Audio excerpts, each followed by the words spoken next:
Chapter 24. The Rajmobile. "This is the Rajmobile?" asked Joe. He and Raj were looking at a tiny girl's tricycle. It was pink and had a little white basket on the front and would have been too small for a girl of 6. "Yes," said Raj proudly. When Raj had mentioned the Rajmobile, Joe's mind had conjured up images of Batman's Batmobile or James Bond's Aston Martin, or at least Scooby-Doo's van. "It's a little small for you, don't you think?" he asked. "I bought it on eBay for £3.50, Joe. It looked a lot bigger in the photograph. I think they had a midget standing next to it in the picture. Still, at that price, quite a bargain." Reluctantly, Joe sat in the basket at the front, as Raj took his place on the saddle. "Hold on tight, Joe. The Rajmobile is quite a beast," said Raj, before he started pedalling, and the trike trundled off slowly, squeaking with every turn of the wheels. Dring! That wasn't your... I think I've done that joke a bit too many times now. "Hello," said a kindly but sad-looking lady at the door of flat 112. "Are you Bob's mum?" asked Joe. "Yes," said the woman. She squinted at him. "You must be Joe," she said, in a not very friendly tone. "Bob has told me all about you." "Oh," squirmed Joe. I'd like to see him if that's okay." "I'm not sure he'll want to see you." "It's really important," said Joe. "I know I've treated him badly, but I want to make up for it. Please." Bob's mum sighed, then opened the door. "Come in, then," she said. Joe followed her into the little flat. The whole thing could have fitted into his ensuite bathroom. The building had definitely seen better days. Wallpaper was peeling off the walls, and the carpet was worn in places. Bob's mum led Joe along the corridor to Bob's room and knocked on his door. "What?" came Bob's voice. "Joe is here to see you," replied Bob's mum. "Tell him to get lost." Bob's mum looked at Joe, embarrassed. "Don't be rude, Bob. Open the door." "I don't want to talk to him." "Maybe I should go," whispered Joe, half turning towards the front door. Bob's mum shook her head. "Open this door at once, Bob. You hear me? At once!" Slowly the door opened. Bob was still in his pyjamas and stood staring at Joe. "What do you want?" he demanded. "To talk to you," replied Joe. "Go on then, talk." "Shall I make you two some breakfast?" asked Bob's mum. "No, he's not staying," replied Bob. Bob's mum tutted and disappeared into the kitchen. "I just came to say I'm sorry," spluttered Joe. "It's a bit late for that, isn't it?" said Bob. "Look, I'm so sorry for all the things I said." Bob was defiant in his anger. "You were really nasty." "I know, I'm sorry. I just couldn't work out why you were so upset with me. I only gave the grubs money because I wanted to make things easier for you." "Yeah, but—" I know," said Joe hurriedly. "I realize now it was the wrong thing to do. I'm just explaining how I felt at the time." "A true friend would have stuck up for me, supported me, instead of just flashing their money around to make the problem go away." "I'm an idiot, Bob. I know that now. A great big fat stinking idiot." Bob smiled a little, though he was clearly trying hard not to. "And you were right about Lauren, of course," continued Joe. "About her being a fake?" "Yes. I found out my dad was paying her to be my friend," said Joe. "I didn't know that. That must have really hurt." Joe's heart ached, as he remembered how much pain he had felt at the party last night. "It did. I really liked her." "I know. You forgot who your real friends were." Joe felt so guilty. "I know. I'm so sorry. I do really like you, Bob. I really do. You're the only kid at school who ever liked me for me, not just my money." "Let's not fall out again. Hey, Joe?" Bob smiled. Joe smiled too. All I ever really wanted was a friend." "You're still my friend, Joe. You always will be." "Listen," Joe said. "I've got something for you. A present, to say sorry." "Joe," said Bob, frustrated. "Look, if it's a new Rolex or a load of money, I don't want it, all right?" Joe smiled. "No, it's just a Twix. I thought we could share it." Joe pulled out the chocolate bar and Bob chuckled. Joe chuckled too. He opened the packet and handed Bob one of the fingers. But just as Joe was about to scoff the chocolate and caramel top biscuit, "Joe," called Bob's mum from the kitchen, "you better come quickly. Your dad is on the TV."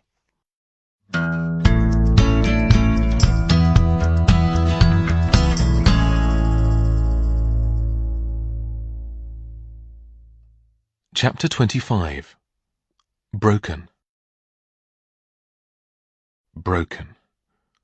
That's the only word that could describe how Joe's dad looked. He was standing outside Bumfresh Towers, in his dressing gown. Mr. Spud addressed the camera, his eyes red from crying. "I've lost everything," he said slowly, his whole face shattered with emotion. "Everything. But all I want is my son back. My beautiful boy." Then the tears welled up in Mr. Spud, and he had to catch his breath. Joe looked over at Bob and his mum. They stood in the kitchen staring at the screen. "What does he mean? He's lost everything." "It was just on the news," she replied. "Everyone is suing your dad. Bumfresh has made everyone's bottom go purple." "What?" replied Joe. He turned back to the TV. "If you're watching out there, son, come home. Please, I beg you. I need you.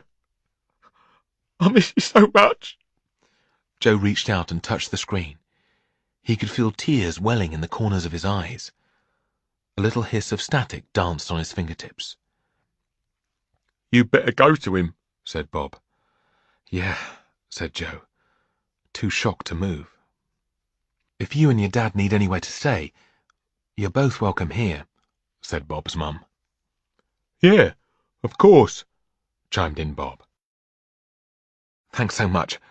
I'll tell him," said Joe. "Look, I've got to go."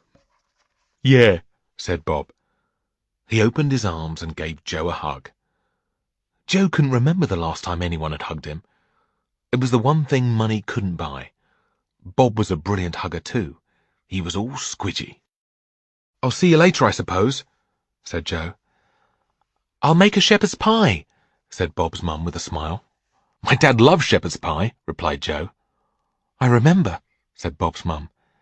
"Me and your dad were at school together." "Really?" asked Joe. "Yes. He had a bit more hair and a bit less money back then," she joked. Joe allowed himself a little laugh.